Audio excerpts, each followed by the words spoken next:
ओम श्री गणेशाय नमः। नमस्कार जी, बहुत बहुत स्वागत है आप सभी का। ब्रह्मा मुरारी श्रीपुरांतकारी भानु शशि भूमि सुतो बुधश्च गुरुश्च शुक्र शनि राहु केतवा सर्वे ग्रहा शांतिकरा भवन्तु। आप सभी का स्वागत है। आज ज्योतिष शास्त्र में बनने वाले योगों की चर्चा में हम विचार करेंगे नाभस योग के अंतर्गत बनने वाला चाप योग, जिसे धनुर्योग भी कह सकते हैं। चाप योग, धनु योग यह जन्मपत्री में कैसे बनता है और इसका प्रभाव जातक के ऊपर कैसा होता है, इस विषय के ऊपर हम विचार करेंगे। तो सबसे पहले आपको पता होना चाहिए कि कुंडली में कौन सा भाव है, चतुर्थ भाव कौन सा है, लग्न कौन सा है, सप्तम भाव कौन सा है और दसम भाव कौन सा है। अक्सर लोग भ्रम के कारण राशि के अंक को ही भाव समझ बैठते हैं।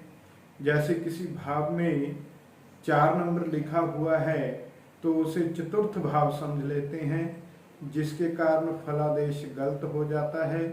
याद रखिए, मेष लग्न की कुंडली के सिवा किसी भी कुंडली में भाव का नंबर लिखा नहीं होता, वो राशि का नंबर होता है। किंतु मेष लग्न की कुंडली में भाव और राशि एक ही होती है, वही नंबर भाव का होता है, वही राशि का होता है। किंतु अन्य जो लग्न हैं उनमें ऐसा नहीं होता।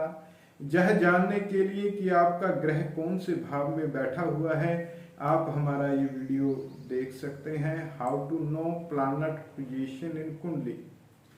तो आइए चर्चा करते हैं चाप योग, धनुर्योग। जो धनु होता है वह योग कुंडली में कैसे बनता है।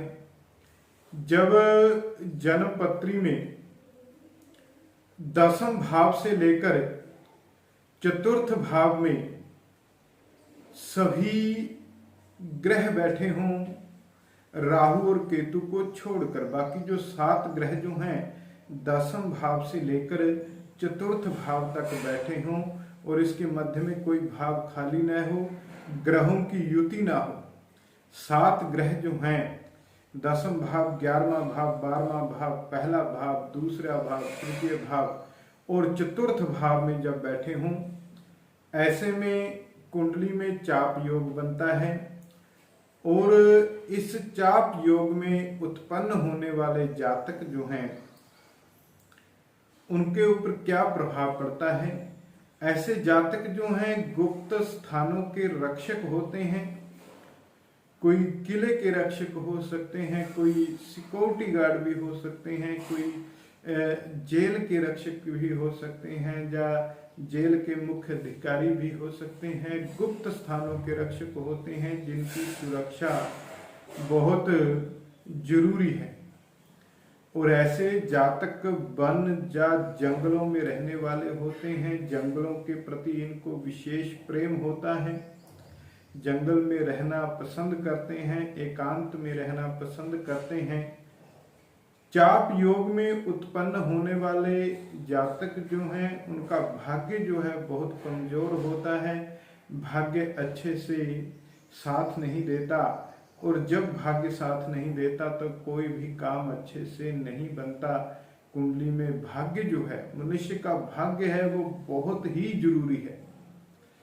तो ऐसे जातक कुछ भाग्य में हीनता वाले होते हैं, भाग्य अच्छे से साथ नहीं देता।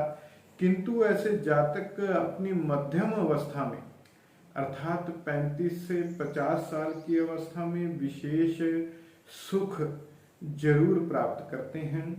और चाप योग में उत्पन्न होने वाले जातकों को झूठ से सख्त परहेज करना चाहिए, झूठ नहीं बोलना चाहिए, नहीं तो अन्य ग्रह जो हैं वो खराब हो जाते हैं, पूरा अच्छे से फल नहीं मिलता है, ऐसे जातकों को असत्यवादी नहीं होना चाहिए, सदा सच बोलना चाहिए।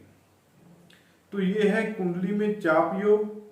जब दसम भाव से लेकर चतुर्थ भाव के मध्य में सभी ग्रह हों, राहु और केतु को छोड़कर प्रत्येक भाव में एक एक ग्रह हो तो चाप योग बनता है। यदि आपकी कुंडली में भी चाप योग बन रहा है, धनुर्योग बन रहा है, तो अपने अनुभव जो हैं वो हमें कमेंट में जरूर लिखें। ये सभी योग जो हैं नाभस योगों के अंतर्गत आते हैं और ये आकृति योग हैं, अर्थात कुंडली में बनने वाली एक आकृति के अनुसार इनका विचार किया जाता है।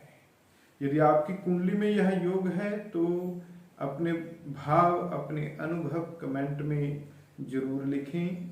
जय श्री राम।